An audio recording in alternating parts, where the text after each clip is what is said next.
afternoon, and welcome to Keys to Implementing a Comprehensive Insider Threat Mitigation Program, a health system CIO production sponsored by Bluesight.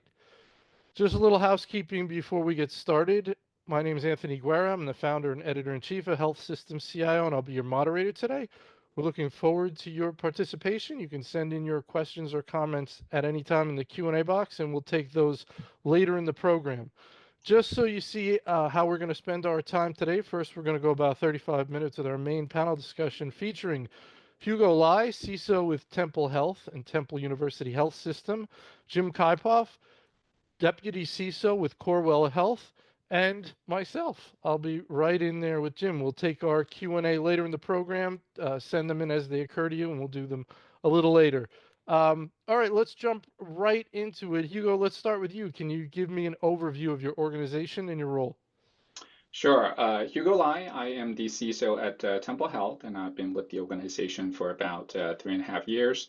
I have the traditional information security operations and identity access management team under me. As far as Temple goes, we are a 6 hospital systems located in northern Philadelphia, and we are very proud of providing services to some of the most underserved communities in the U.S. All right, excellent. Very good. Jim?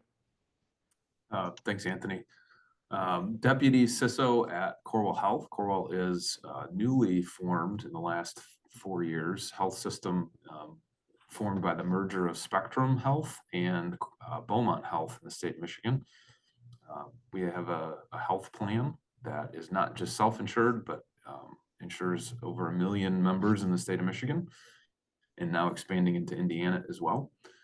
So we have the regulatory environment of both FinReg from a financial insurance regulations, as well as HIPAA and the OCR HHS regulations that we have to apply with or comply with as well.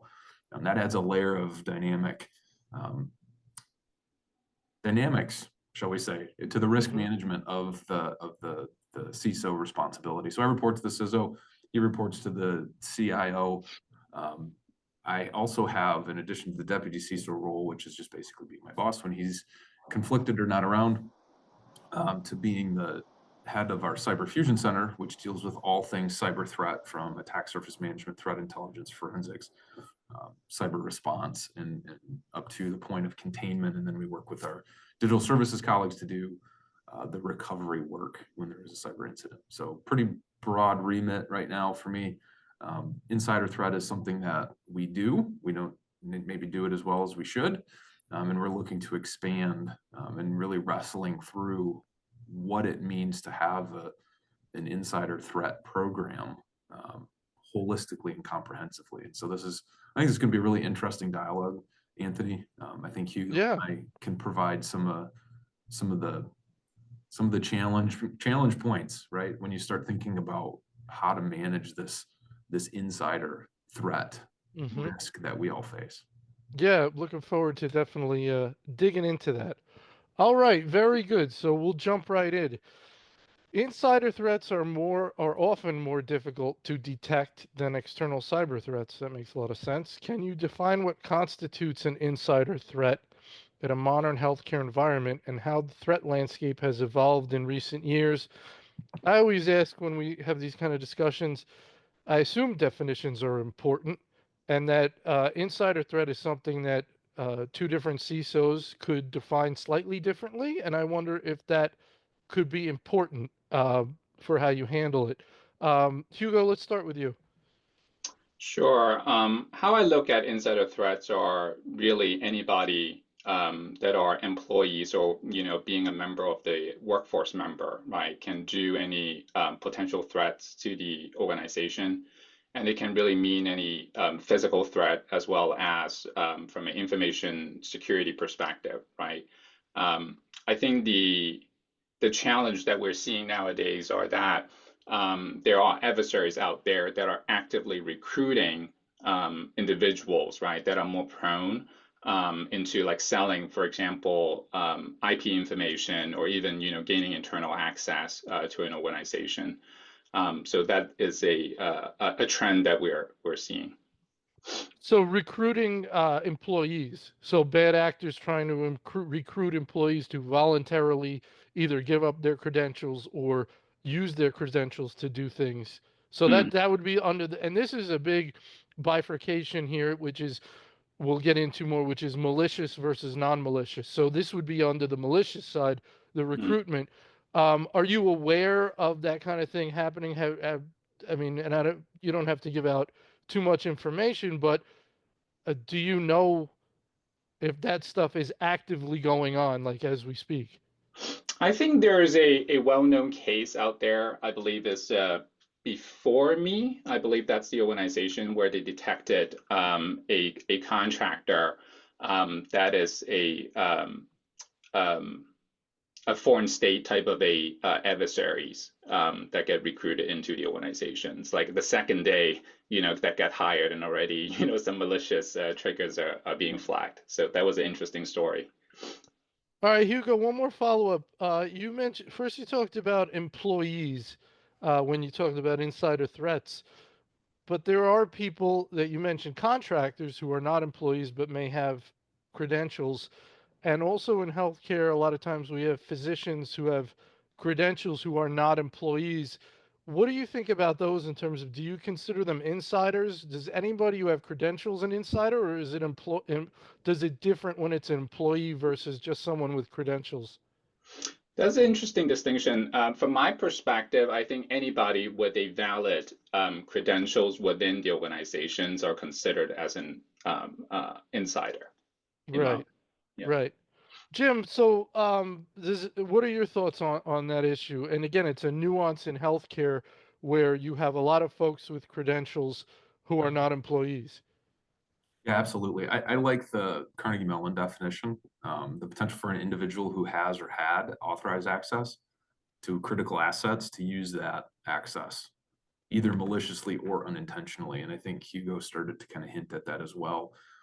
I would consider a threat actor calling a service center to manipulate that particular individual to do something for them, the boundary line of a type of insider threat. The individual on the service desk has access to do password resets or maybe change electronic payment information for payroll.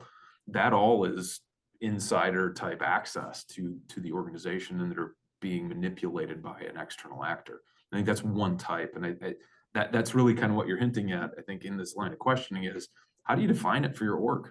What risk actually matters to your org, and it becomes then a risk and governance conversation in the mechanisms of dealing with or adjudicating those threats and risks within your org more than, oh, we define it this way versus we define it that way. And I think the process around governing how you ask and answer those questions is really critical at this point. And that's what we're wrestling with right now internally is what actually do we care about?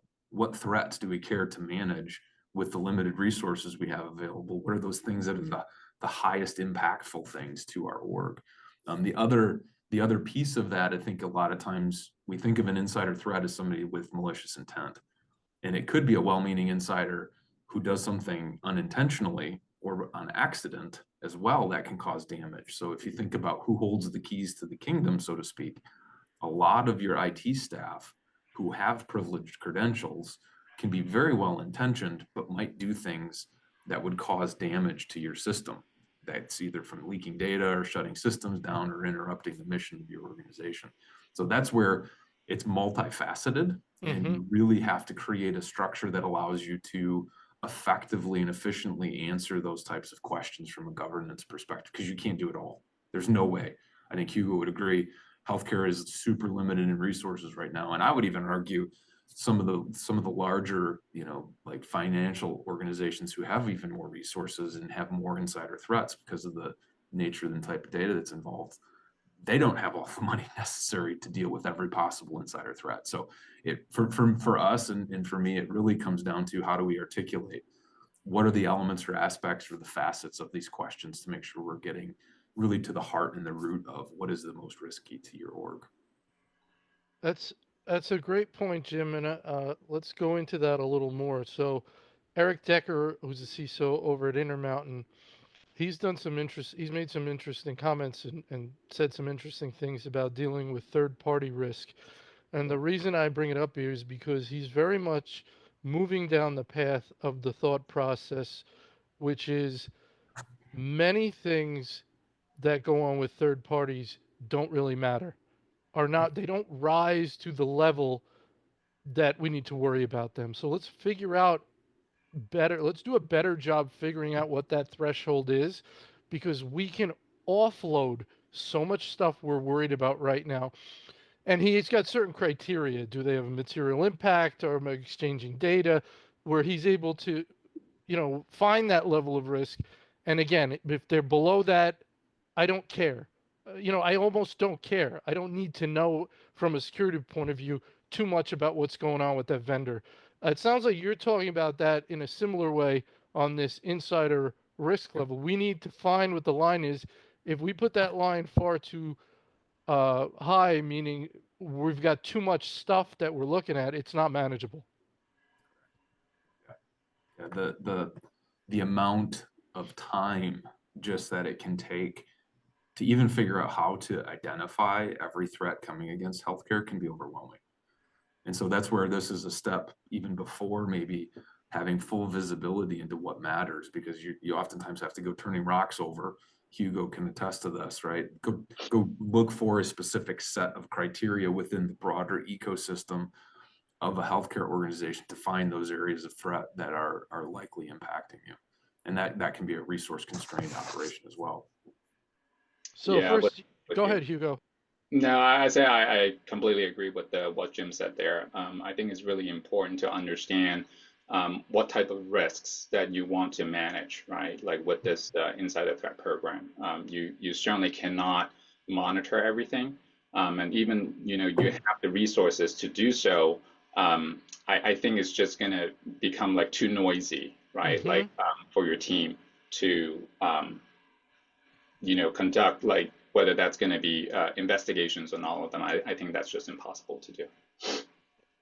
Yeah, so when we talk about defining an appropriate level of risk, and we talk about what are the things we're going to move forward on, what are the things we're going to ignore, Hugo, we always talk about in IT and IT security how we don't want to make those decisions per se.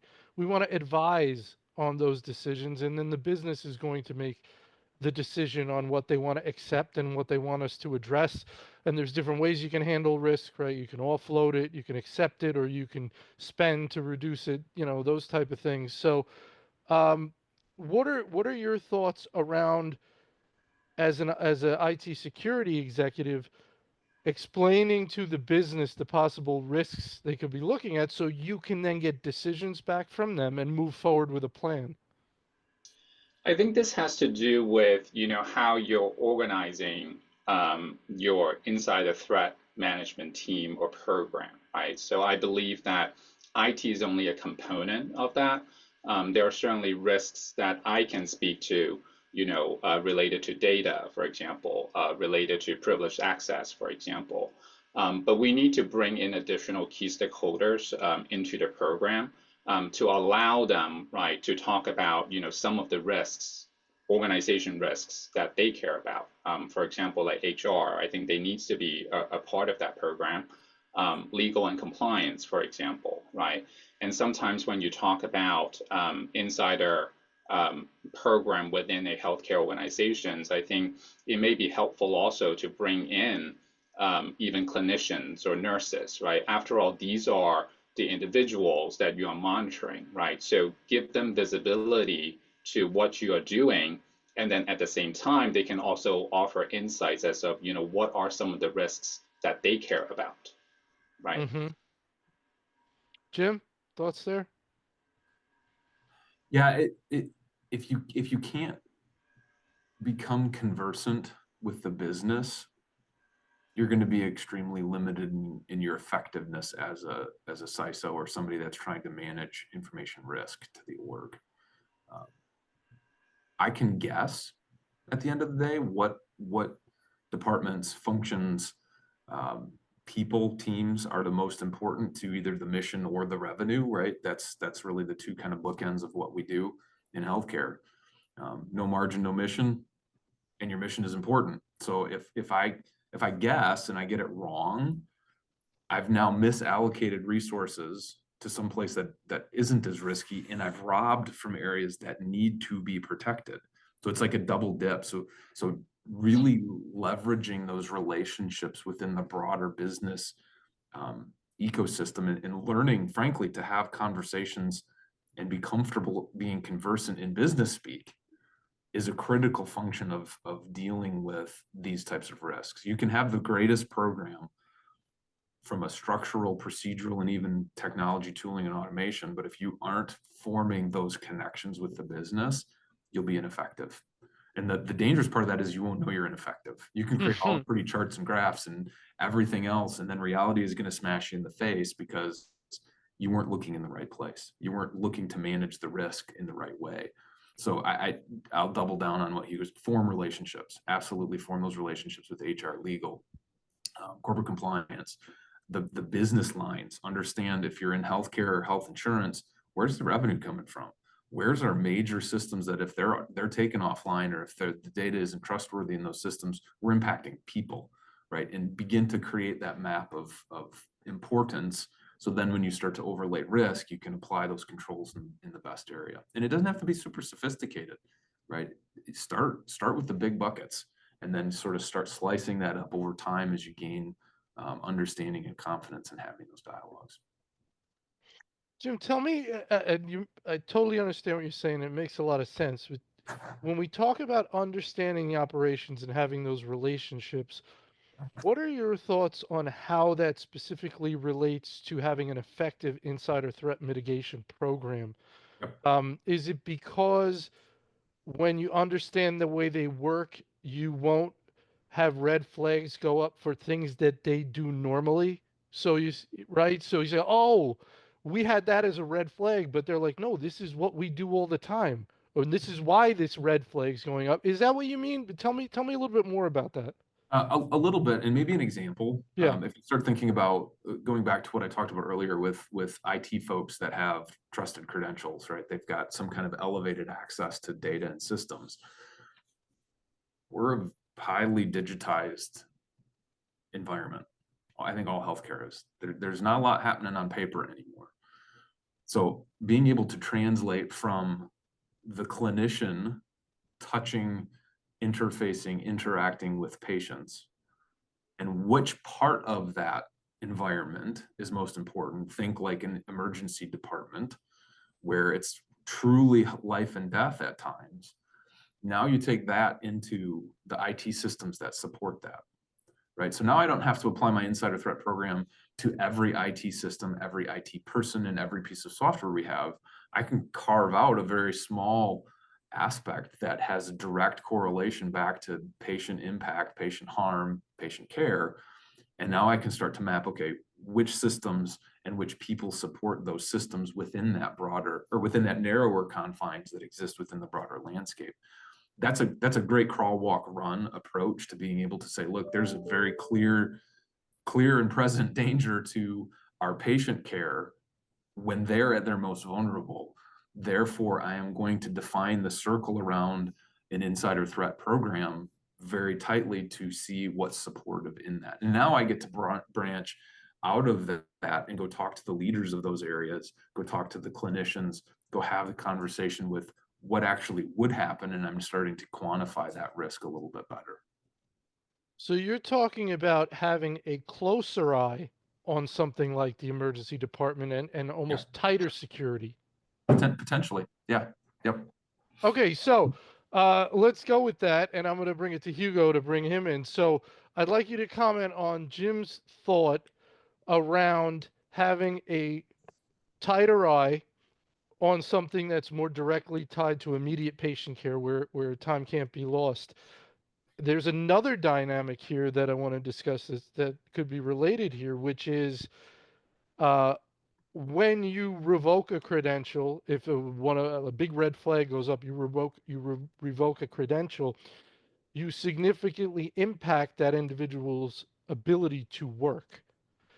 And if they're in an area where time is of the essence, that can be its own problem. So while you're, if you do it wrong, right? If you do it in the wrong case where it was um, not absolutely required. So there's this dynamic of both, right? Keep a tight eye on important stuff, but if we take action on something where it's very time sensitive, we could truly inhibit someone's ability to work. So I'd like to hear from you, Hugo, and then back to you, Jim.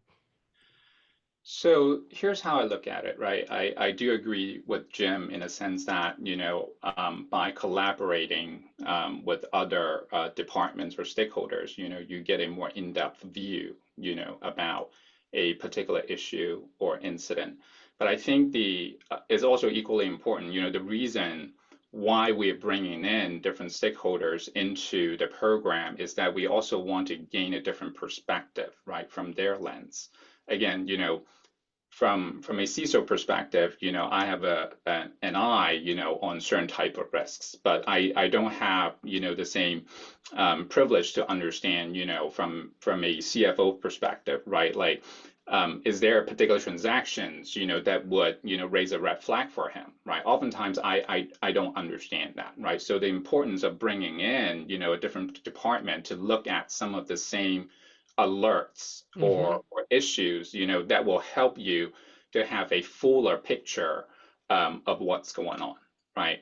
Um, so I think that's an important part. The other part is also we're talking about immediate response, to an issue that may require us, to revoke certain individuals' access.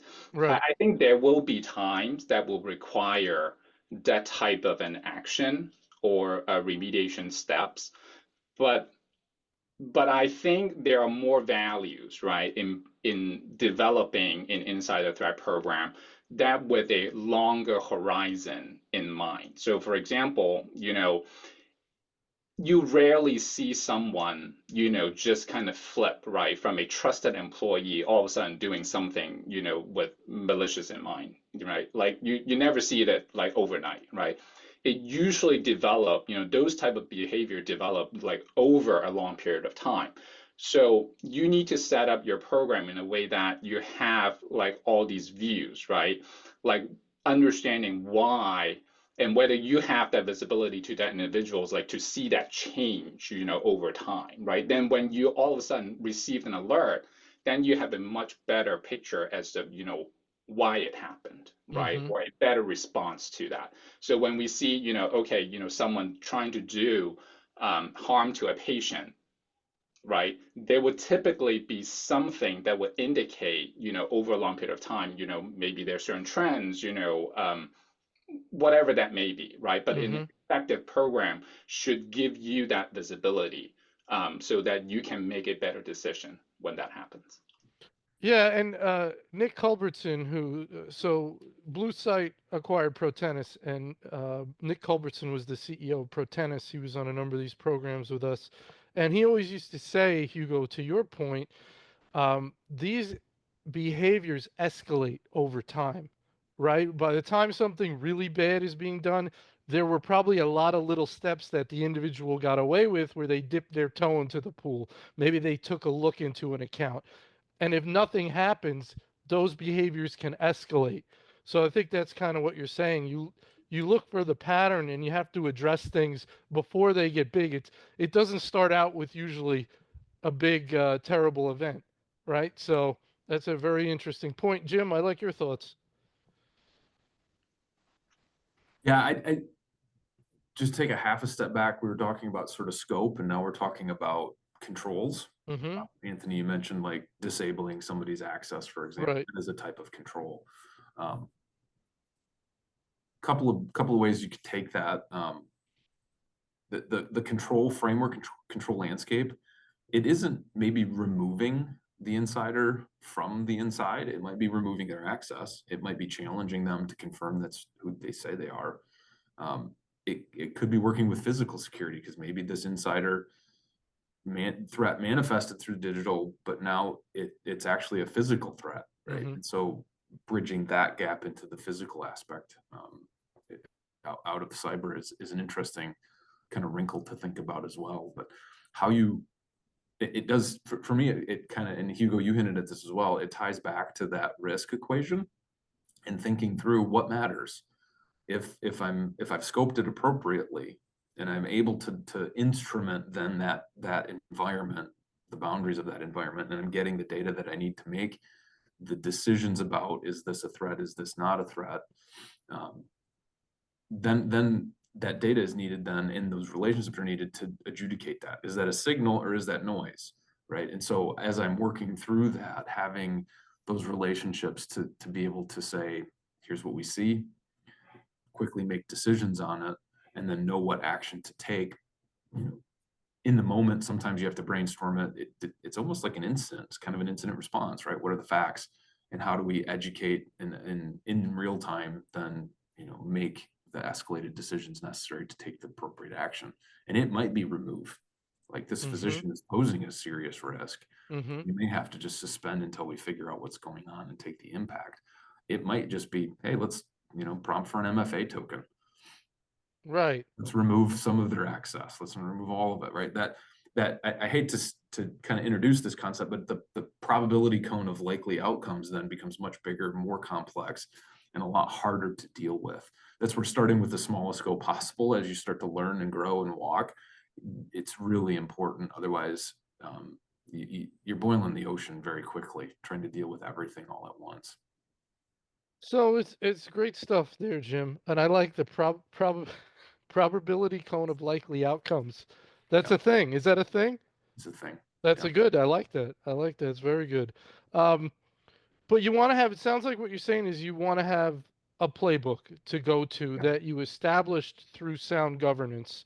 So working with the understanding the business, the more you understand the business, the more you bring in, build relationships, the more you workshop this with the people that understand the operations, you can develop a playbook that says when X happens, we do Y, right? And then so when something happens, and this could, I guess we'll get into that a little bit about automation and these kind of things where um, X happened and now we do Y, and it's not all.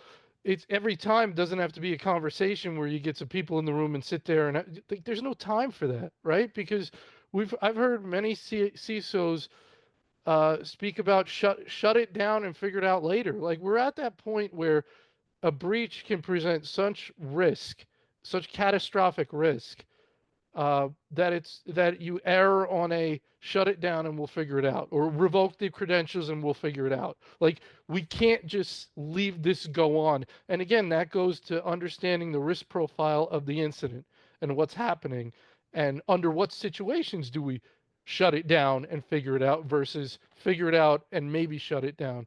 Jim, your thoughts, then we'll go to Hugo. yeah. We actually created, oh man, probably 5 years ago, we saw the need to rapidly make decisions in a very dynamic environment, both dynamic from a business perspective as well as dynamic from a cyber incident perspective. So we created an executive response team. They know who they are. They're on call. We drill with them often, and it really is. You get to a point where it has momentum, and it takes over itself, right? Because Mm-hmm. people see the value of it, the intrinsic value. So, it's the chief legal officer, it's corporate communications, the head of HR, the CIO, the CISO, me as director of cyber fusion. I can pick up the phone, or actually just do it in Teams now, and basically say, we have this, we have to talk about it.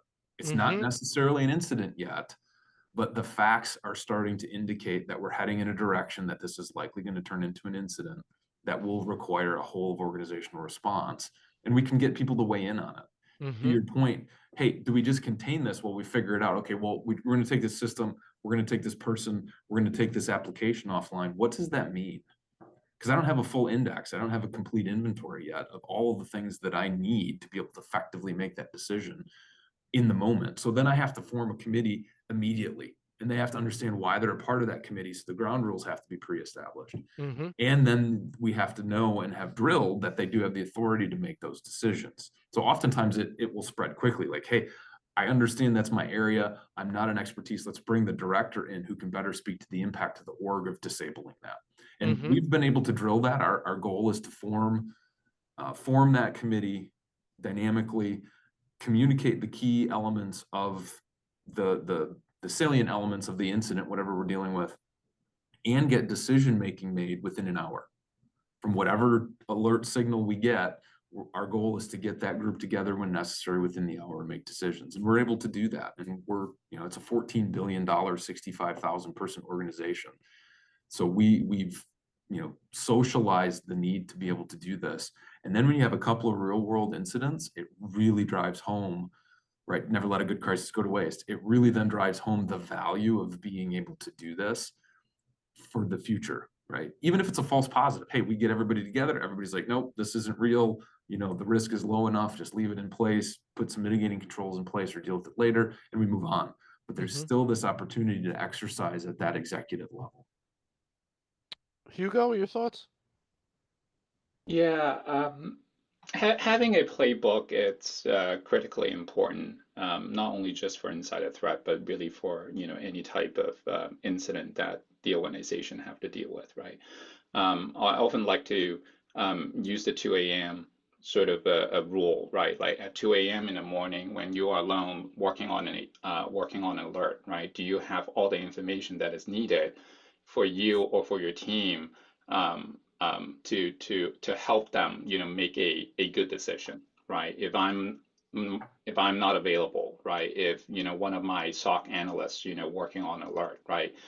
Does he or she feels comfortable, right? Well, first off, whether he or she has the sufficient information, to triage the issue, and second of all, even we have all the information available, right? Does he or she feels comfortable enough, right, to pull the trigger, right? Whether that's going to be okay, disabling someone's account or pull an application offline, whatever that needs to be, right? So I think there needs to be a lot of drill that needs to happen, to prepare someone like mentally, right, for those type of incidents. Very good. Jim, back to you. So, we talk about impact. So, if you're having a potential incident, there's some behaviors on an account that are troubling. You have to look at the impact, right? But there's different impacts that you can look at. You can look at the impact of if this goes as badly in terms of a breach as it could, as we think the direction it's going in. What are the implications of that? Could ransomware be launched, right? I mean, what are we talking about? What could the worst likely impact be of what we're seeing and what we think this could be? And then the other impact, as you said, is possible ways we can address this. And you may have three possible ways to address it, each of which will have its own impact. If you're talking about just revoking an individual's credentials, that's one impact. You mentioned shutting down an application, much bigger impact. So we look at these things and we're saying we're weighing scenarios that have different levels of risk, and that's why it's interesting. Uh, I mean, there's nothing like having a conversation with people you trust and the key people, right? I mean, you can't replicate that in many other ways. That real-time dynamic exchange of ideas among the people in the know and influential enough to make a decision, where things that could go on forever over an email chain can be hashed out in 3 minutes. If we can have the right people and talk and go back and forth. But your thoughts on these kind of, again, these scenarios on each side, these different levels of dynamics based on what we're seeing and what we could do. Yeah, Hugo alluded to it too. It is, what are you empowering your individual response analyst, whether that's in your insider threat program analyst or your cyber, cyber incident type of threat analyst in response. Maybe those are one team, right? That sometimes can happen. Maybe they're separate. What are they authorized to do with autonomy? Right, when they're at 2 a.m. and they get the alert, are they authorized to do disconnects and to reset passwords and to do whatever more than just escalate, actually take containment activity and action and game that out, right? Play it out, have a retrospective on incidents that have happened in the past and redo them again with a different kind of set of logic and figure out at every step how your play is going to run. And again, the first contact with enemy, that playbook, that plan is likely to go out the window, but the principles are still valid. So what what does the individual analyst have authority to do? They might not see it in the playbook, but they know based on the spirit, it's one system, it's one person, it's a business person, not a physician, right? You can create some guardrails that help them to make that decision in the moment. And that decision might be the difference between full ransomware and just declaring that you lost access to some data, right? Mm-hmm. It really can limit at that small initial kernel of a problem. Now, you also have to back them up when you do that. Like, hey, you made the decision, it was the wrong call. Based on hindsight, we're not going to hold you to task on that if there's some logic around Right. you made that decision, right? Did you do Right. it with in good faith? Did you use all available information, right? Maybe you even reached out, but you couldn't get a hold of somebody. You felt like it was, the nuance of the scenario. You have to, it it's it's it's a pattern. It's not a formula, right? And the difference between a pattern and a pattern is the general rubric of how we're going to accomplish these things versus a pattern is step by step by step. If it's A, you do B. If it's C, you do D. The environments in healthcare are way too dynamic to be able to do that. So that's one of the things we've been working with our individual analysts on is just what are you empowered to do? What are the Mm-hmm. guardrails for that? And Mm-hmm. then revisiting that frequently to make sure that they feel comfortable to do it. They know that they're empowered to do it and they have the skills necessary to do it with precision and when to communicate. Like if you still aren't comfortable, raise your hand, ask the question, even if it's 2 a.m., get somebody up, right? Don't feel that pressure to take the decision on if you're not comfortable making that decision. I also encourage my teams when they go to execute just to get up and walk around for a minute, break concentration, then revisit very practically, take a couple of deep breaths, right? Clear your head. Because I don't know about you, Hugo, but my analysts love to be screen focused for hours and hours and hours, and that can cause tunnel vision, right? So get up, break concentration, take a couple deep breaths, take a lap around your home office and sit back down and reevaluate the data and the facts, and you might come to a different conclusion. But those are the intangibles, right? You don't think about as a leader of a cyber team how to actually empower your people to feel confident, to make good decisions and give them the skills and tooling they need to be able to be effective. And that's insider, that's cyber external, that really allows a lot of people to make really good in the moment real-time decisions. Mhm. Yeah, when we talk about, automation and insider threat management, we covered, okay, what's going to happen, after we detected an alert or an incident. I think, you and I both agree, Jim, we need to have, automation in place or playbook in place, to react to those. But I think it's equally important to understand, what are how do we get ahead of the problem, right? By automating, for example, like additional data feeds that allow us, to detect issues ahead of time. So, for example, one of the typical insider threat could be that a about to depart, employee, right, extract, data or information, on the last day, of his or her employment, right? So I think these are the type of issues that we can get ourselves ahead of, right? Potentially collaborating with HR, understanding like who may be leaving in key strategic positions, for example, right? And then we even share with them ahead of time, like, look, like we're monitoring, right? Like, so don't do anything silly, for example, right? So these are things that I think we should talk about more in an insider threat program, right? And create that visibility within the organization so that we're tackling these problems ahead of time and not, dealing with them like reactively. Let's talk a little bit. You mentioned automating things, and AI helping out with any of this stuff, Jim. This you got to balance this right with um, not having too many false notifications, right? So you want AI, you want automation, you need that. But you don't want a lot of false positives sending you off running in different directions. You have to calibrate that risk level, as we discussed about what warrants our attention, and hopefully get that built into whatever software you're leveraging. Um, so your thoughts around that? I assume that stuff's an absolutely necessary tool in any kind of program because Yeah. there's too much going on for human beings to look at this. Yeah, no, there's no way to do effective insider threat without automation, machine automation. The I think from an organizational level, the harder at least in my experience, the hard part is finding the good data to apply the logic, the machine learning AI logic to that will generate a good signal, right? Mm, Garbage in, garbage out still applies with AI, and it's really hmm. good at filtering, but at the end of the day, it's matching patterns. And if your data is incomplete or not painting a complete picture, the results are not going to be the high quality results you need to then put a human in the loop to make the decision, right? Is this real or not? And for us, that's, I think at the end of the day, the at least when it comes to insider threat.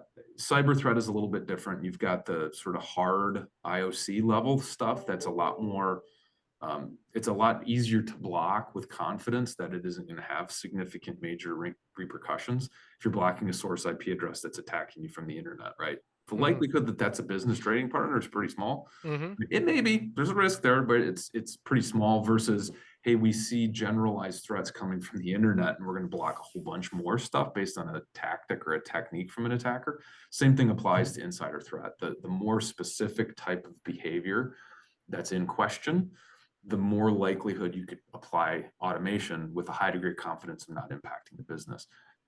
The problem with insider threat is we're dealing with humans. Humans are very complicated. Two people doing the same job probably do them in different ways, even if the script is very, very prescriptive. There's Hmm. nuance and subtlety that makes it really difficult for just general pattern matching to find that difference. AI starts to then introduce really good ability to have that pattern matching be much more sophisticated, many more parameters around that data pattern matching. But now you need more data to correlate and give the engine to be able to find those patterns effectively. Hugo, what are your thoughts around the topic or the issue Jim mentioned about data quality, AI, and detecting insider threats? Yeah, we definitely need some sort of an automation to help us to deal with the volume of alerts, or data that we're seeing. Um, that's a must, right? Like otherwise, we get drowned, just in noise. Um, Data quality is important. I think, that's one of the reasons why I mentioned, we need to partner and collaborate with different stakeholders so that, we have a more complete view into the program. Um, the other thing about AI, I guess, is also, trying to look outside of, what the AI is not telling us, right? Or more like a validation. I think that happens, a lot in cyber. We trust, but we validate, right? And I think it's the same for AI. Like, okay, AI is helping us to focus on, the insights that we should pay attention to. But what are the blind spots, right? What are some of the scenarios that the AI is not trained on, for example. So I think we need to have a mechanism to look outside of the data. But I think it's going to be a juggle, right? As of how we want to balance that. Like you don't want to spend a ton of resources, into validating AI. Otherwise, what's the point of using it from the first place, right? But I think it is still important that we have some sort of mechanism to look outside of AI. Very good. So we covered a lot of ground here. One of the interesting nuances, Jim, that you touched on, that makes this even more complicated is all users are not created equal. And when you've got that analyst up at 2 in the morning who you want to feel empowered to make a decision, or to escalate when it's appropriate, listen, you don't want to have either problem. You don't want an analyst calling people in 2 in the morning all the time for no reason, right? Like, so you don't want that, and you don't want somebody taking a massive issue and maybe making a decision that really needs to be escalated. So you want that Goldilocks. You want them to get into that zone. But the other nuance that you mentioned is the user in question matters quite a bit for how this is going to be handled. A business person, someone dealing with revenue cycle, or basically, let's take anybody else versus a physician. Um, I mean, it's just healthcare. This is the way it is. So that's got to be baked into this whole thing. Your thoughts there? Oh, absolutely. And um, if you think about it from like one of the tools that we talk about is like UEBA, user and entity behavior analytics. That's an input to a insider threat program. It's one of those data sources.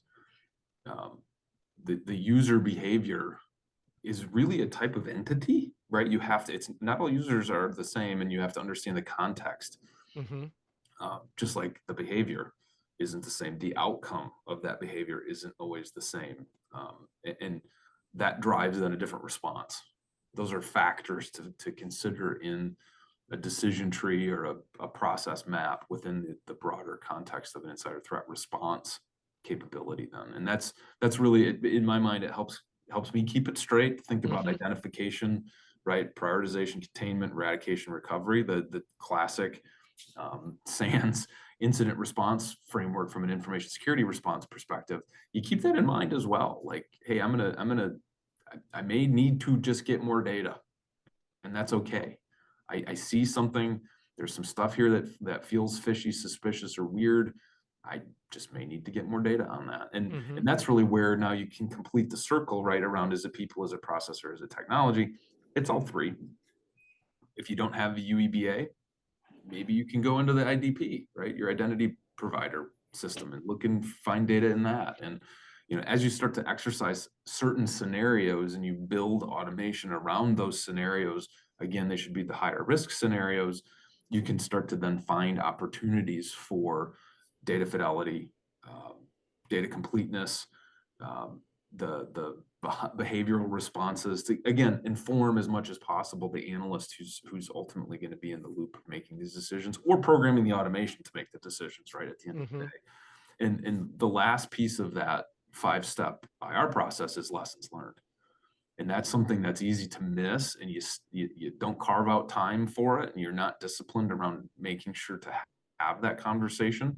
That's really where the value comes in to tune the model then. And that's where your governance process, your governance team really needs to take a very active role in ensuring that maybe not everyone, not every case, but the majority of the cases are actually being reviewed to determine, did we have the data necessary? Did we make the right decision based on available facts and the fact pattern and the risks and the tolerance? That gives the analyst confidence to know that they can defend themselves if they do take action, and that it'll be fairly adjudicated, as well as then just broader from an organizational perspective. We can learn how to better deal with these things over time. There's not a perfect answer. That's the point, right? There is not a way for Hugo or I to come in and analyze your org and say, this is what you should do for an insider threat program. It just doesn't exist. Hugo? Yeah, I think going back to the very beginning, right? Like understanding, what are some of the key risks that you want to manage, realistically speaking, right, for an insider threat program. And every organization can be different. So depending on, what risks that you want to manage, the data points that you need to bring into to the program can be very different, right? But there are certainly, some I guess like common tools that you can use. Leverage your SIM, UEBA that you mentioned, Jim, or even like Protenis, right? Like one of our sponsors today. I think they have some like unique data points that they can offer as well. So by combining, all these telemetry, then you'll be able to build a better picture. You mentioned earlier, Jim, about human behaviors, and I acknowledge that, that is a very difficult piece, because oftentimes, you get the same alert. The only difference is that the human behind that action, whether that, is the intention, right? Whether there's a good intention behind it or there's a bad intention behind it. That's the only difference, right, in an insider threat program. So that will be really, really difficult. To analyze, but I think with a a good program, I think you will have not only just the SOC analyst, but different key stakeholders, to participate, right, to give you a better picture of what's actually happened behind the scene there. So. All right, very good. Let's go to our audience. Jim, you're typing an answer to I Bill. am, yeah. Bill Spooner, our good friend. Let's ask the question, Jim. We could do it verbally. Um, how often do you engage an external party to assess your cybersecurity readiness or maturity? All right, just moved it out. I got it. I got it. does the report go to your board? So Jim, if Yes. you want to answer that verbally Yeah. as well. Yeah. So actually, one of our KPIs that we report to the board is the maturity level, and they know that we've been able to socialize and educate. They know that, and it even gets reported to committees of the board as well. It's a very common talking point. We have we're audited against the CSF. The 5 categories, 6 now with governance, have a score and a target, and every one of those is known and clearly communicated with plans. So if we're lacking in governance, we'll put a plan together that shows how we're going to close the maturity gap to get from our current 3.1, for example, to a 3.8 or Mhm. whatever it is. And we'll articulate based on the external audit, which happens essentially year 1, year 2, 3 is internal audit, just kind of confirming what the external auditor found, and then we'll circle back in that 3rd year to do the external audit again and confirm it. But we do tie our programmatic goals, our programmatic improvement goals, our large structural projects, enterprise-wide stuff back to those deliverables, people and process training type of goals. They're all articulated and called out in that. Now, the board doesn't see that level of detail, right? The board really sees the 10 scores essentially, right? Mhm. The current score and the target for the most recent assessment, whether that's internal or external. Very good, Hugo. We do exactly the same thing, so I'm really happy to hear from Jim what he's been doing. So, yep, no different on our end. All right, very good. I want to get in this part because I love this. Would like to give you guys an opportunity to ask each other a question. So, Hugo, why don't you go first? Right. The one thought that I have about Insider Threat program is, and I'm curious about, your view, the priority, right? Like with so many things that we're already doing, in cybersecurity, where do you see Insider Threat program sort of fits into the overall picture? When I looked at, for example, a lot of the cybersecurity 101, right? Like I rarely see Insider Threat program in there. So just kind of very curious about your view, Jim. Yeah, no, that's a great question, Hugo. It, it so if you think back like 10 years ago to cybersecurity, the amount of knowledge, just industry knowledge we had was very limited, and we're now starting to mature as a discipline, if you will, like legal, education, finance. Those are hundreds of years old with practice discipline that goes back hundreds of years. Cybersecurity, information security, we're 60 years old. Like there just isn't this huge tome of knowledge that we can go back and depend on. So we've really been maturing very rapidly. I think all security programs, ours is included in that, are kind of following that same journey, if you will. I think healthcare probably is lagging a little bit behind. We started out as sort of let's do everything, and then we realized we can't possibly do everything. So things like data security aligned to HIPAA, still very important.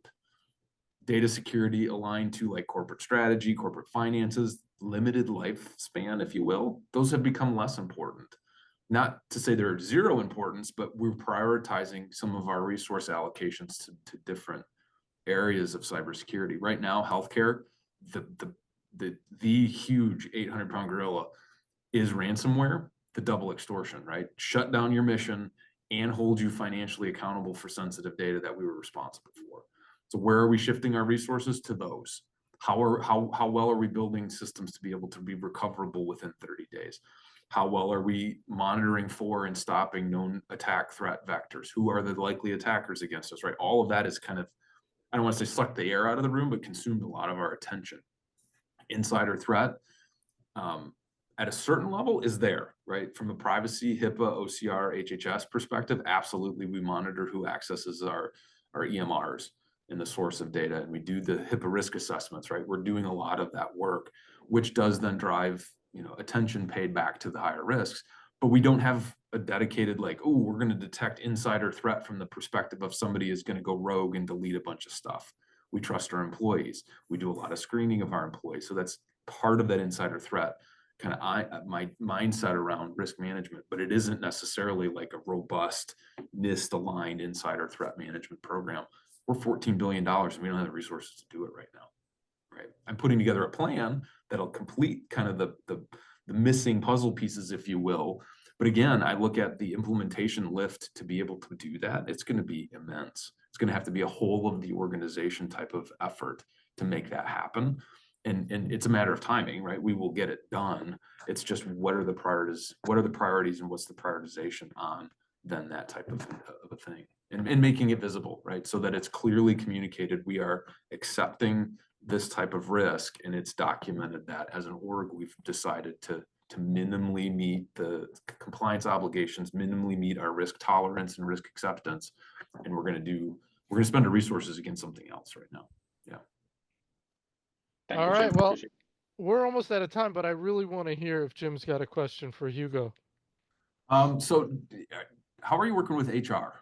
That's my question, right? HR is often the face of hiring people. Our HR is even involved in contractor stuff. So have you done anything with HR, and are you plugged into that sort of upfront and being able to inform some maybe red flags, behaviors, things you're looking for from an HR perspective in even the hiring process?